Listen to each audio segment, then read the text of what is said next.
नमस्कार, आमने सामने न्यूज में आपका स्वागत है। मैं हूं दीप्ति थापा। पिछले महीने जीतन राम मांझी ने बिहार के मुख्यमंत्री पद से इस्तीफा दे दिया था, लेकिन अब मांझी ने राजनीति में अपनी बदली हुई पारी की शुरुआत का ऐलान कर दिया है। मांझी ने हिंदुस्तान अवाम मोर्चा नाम से नई पार्टी बनाने का ऐलान किया है। हिंदुस्तान आवाम मोर्चा बनाने का ऐलान करने वाले बिहार के पूर्व मुख्यमंत्री जीतन राम मांझी ने दावा किया है कि उनकी पार्टी एचएम आप से कहीं ज्यादा बड़ी होगी, क्योंकि ये एकजुटता दिखाती है। मांझी को अभी इस्तीफा दिए 10 दिन भी नहीं हुए कि उन्होंने अपनी नई राजनीतिक पारी का ऐलान कर दिया है। जीतन राम मांझी ने सियासी सफर पर चलने के लिए हिंदुस्तान आवाम मोर्चा नाम से नई पार्टी बनाने का ऐलान कर दिया है। मांझी की पार्टी हिंदुस्तान आवाम मोर्चा की औपचारिक घोषणा अप्रैल में होगी। मांझी ने पटना में अपने समर्थकों, जेडीयू के कई बागी विधायकों और कार्यकर्ताओं को संबोधित करते हुए ये भी कहा कि इसी मोर्चे के तहत वो बिहार के तमाम जिलों का दौरा करेंगे। सीएम की कुर्सी से मांझी के हटते ही अब तक न जाने कितने मुहावरे गढ़े गए, जिसका दर्द आज भी उनकी जुबान पर आ रहा है। मौजूदा मुख्यमंत्री से नीतीश कुमार के साथ उनका समीकरण वहीं 36 का ही है। 20 फरवरी को जीतन राम मांझी ने बिहार के मुख्यमंत्री पद से इस्तीफा दिया था। अब राजनीति में बदली हुई पारी की शुरुआत का ऐलान भी उन्होंने कर दिया है। अब मांझी का ये फैसला कितना सही है और कितना गलत, ये तो फैसला बिहार की जनता नवंबर में होने वाले संभावित चुनाव में ही सुनाएगी। ब्यूरो रिपोर्ट, आमने सामने न्यूज। पूरे उत्तर भारत में लगातार हो रही बारिश के चलते स्वाइन फ्लू जैसी जानलेवा बीमारी का वायरस और भी घातक हो सकता है। स्वास्थ्य विशेषज्ञों का मानना है कि बारिश के कारण H1N1 वायरस और खतरनाक हो सकता है। स्वाइन फ्लू का कहर अभी थमा भी नहीं था कि पूरे उत्तर भारत की बारिश ने इस जानलेवा बीमारी का खतरा और बढ़ा दिया है। स्वास्थ्य विशेषज्ञों का मानना है कि बारिश के बाद स्वाइन फ्लू का वायरस अब और घातक हो जाएगा। मुंबई में शनिवार को बारिश हुई थी, जबकि दिल्ली, एनसीआर और यूपी राजधानी लखनऊ में भी रविवार रात से ही लगातार बारिश होती रही। इस बीच देश भर में H1N1 वायरस से मरने वालों की तादाद 1100 तक पहुंच गई है। बीमार लोगों का आंकड़ा 19,000 को पार कर चुका है। राजधानी दिल्ली में स्वाइन फ्लू के 100 ताजा मामले सामने आए हैं। दिल्ली में इस साल अब तक लगभग 3,000 मामले सामने आ चुके हैं। दिल्ली सरकार के स्वास्थ्य विभाग के मुताबिक 775 मरीजों की जांच की गई, जिसमें से 100 सैंपल्स पॉजिटिव पाए गए थे। इसी बीच बॉलीवुड अभिनेत्री सोनम कपूर को भी स्वाइन फ्लू होने की खबर चर्चाओं में थी। हालांकि सूत्रों ने बताया कि उन्हें सिर्फ सर्दी जुकाम ही था, जिसको चेक कराने के लिए वो गुजरात के राजकोट हॉस्पिटल गई थी। इन दिनों सोनम कपूर सलमान खान के साथ फिल्म प्रेम रतन धन पायो की शूटिंग के लिए गुजरात में है। ब्यूरो रिपोर्ट, आमने सामने न्यूज। यूपी की सपा पार्टी के कार्यकर्ता अपनी मनमानी करने से बाज नहीं आ रहे हैं। हालांकि पार्टी के मुखिया मुलायम सिंह यादव ने अपने मंत्री और विधायकों को कई बार मर्यादा में रहने की नसीहत दे चुके हैं, लेकिन उन नसीहतों का कोई फर्क नहीं पड़ा है। आप खुद देखिए सपा के मंत्री शिव कुमार क्या-क्या कह गए।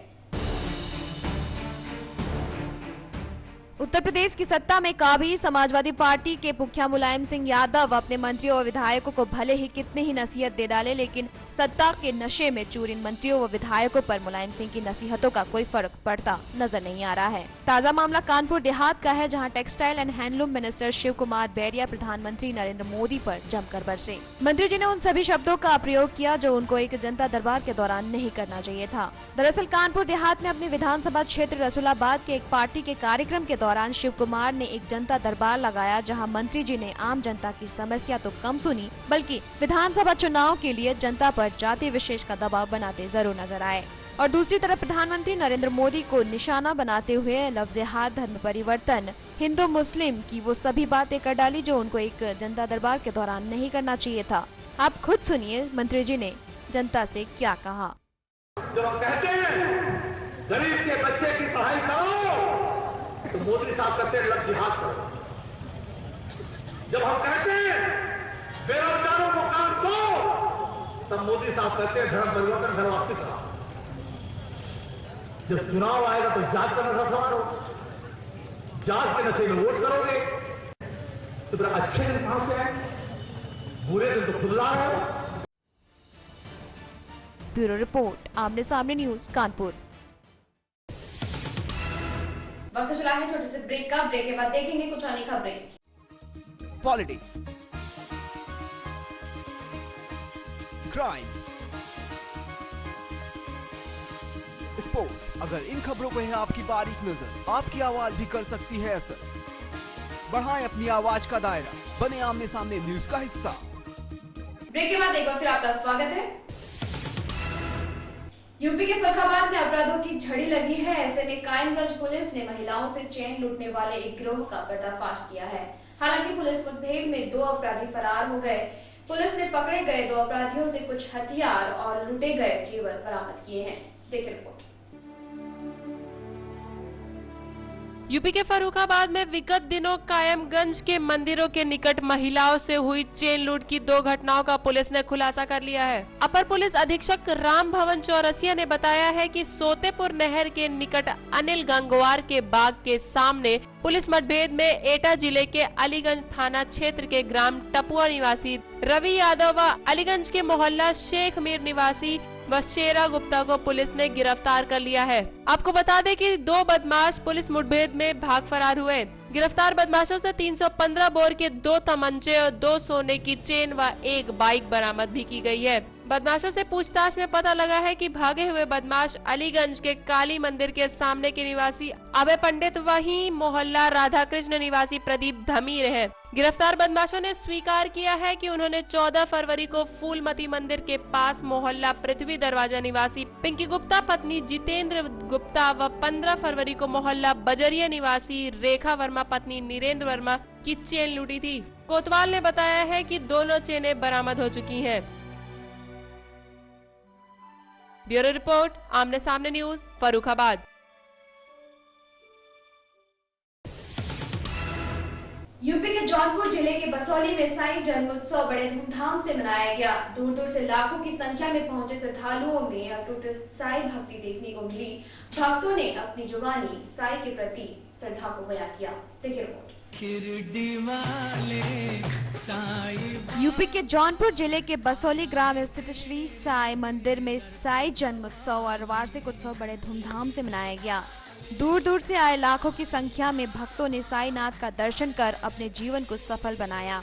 सिरडी जैसा माहौल बसौली ग्राम में देखने को मिला। कलकत्ता, बनारस, सुल्तानपुर, आजमगढ़ आदि कई स्थानों से साई भक्त साई पालकी में उपस्थित हो प्रसाद ग्रहण कर पूर्ण के भागी बने। देर रात तक साई का जन्मोत्सव चलता रहा। माला, फूल, नारियल, प्रसाद आदि लेकर भक्त साईनाथ के दर्शन के लिए लंबी कतार में लगे रहे। बीते दिनों हुए साई प्रतिमा हटाने के मामले को लेकर जब साई भक्तों से पूछा गया तो भक्तों ने कहा वो साई भक्त हैं, साई की पूजा करते हैं और आगे भी करते रहेंगे। इन विवादों से भक्तों की कमी नहीं होगी। ब्यूरो रिपोर्ट, आमने सामने न्यूज, जौनपुर। 2011 में आई फिल्म फोर्स का सीक्वल बनने जा रहा है। फिल्म में लीड रोल में इस बार भी जॉन अब्राहम ही होंगे, लेकिन बताया जा रहा है कि फिल्म में हीरो का कोई रोल नहीं है और जॉन विलेन बनेंगे। खास बात यह है कि फिल्म फोर्स तमिल फिल्म की रीमेक थी, लेकिन फोर्स 2 ओरिजिनल प्लॉट पर बनेगी। चलिए जानते हैं फिल्म से जुड़ी कुछ और बातें।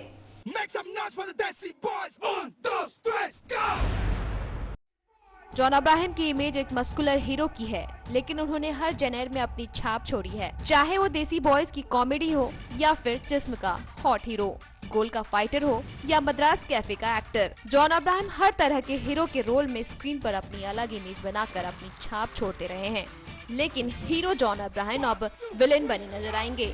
दरअसल विपुल शाह की फिल्म फोर्स के रीमेक में जॉन एक एंटी हीरो के रूप में नजर आ सकते हैं। फोर्स फिल्म तमिल फिल्म काका काका का रीमेक थी, लेकिन फोर्स 2 ओरिजिनल प्लॉट पर होगी, जिसमें जॉन अब्राहम मेन लीड तो होंगे ही पर हीरो नहीं। अभिनव देव निर्देशित इस फिल्म में जॉन एंटी हीरो या ग्रेट स्टेट करते नजर आएंगे। फिल्म में हीरो कोई भी नहीं होगा।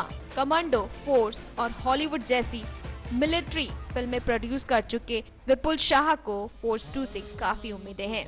फिल्म के बारे में मिली जानकारी के अनुसार force 2 action packed sequel film होगी और इसमें कमांडो के विद्युत जमवाल की तरह जॉन भी फिल्म में एंटी हीरो हो सकते हैं। फिल्म के लिए फीमेल लीड का चुनाव अभी होना बाकी है। जिसकी शूटिंग इस साल सितंबर में शुरू होगी। प्लान के मुताबिक 2016 में ये फिल्म रिलीज हो जाएगी। गौरतलब है कि मद्रास कैफे के बाद जॉन अब्राहम एक लंबे ब्रेक पर थे, लेकिन जिस गति से वो फिल्म में साइन कर रहे हैं, जाहिर है कि वो धमाकेदार वापसी के मूड में है। फिलहाल वो वेलकम बैक की शूटिंग में व्यस्त है, जिसके बाद वो हेरा फेरी 3 की शूटिंग करेंगे। ब्यूरो रिपोर्ट, आमने सामने न्यूज। इस बुलेटिन में फिलहाल इतना ही। कल भी मिलेंगे कुछ अन्य खबरों के साथ। तब तक के लिए मुझे यानी दीप्ति थापा को दीजिए इजाजत। नमस्कार।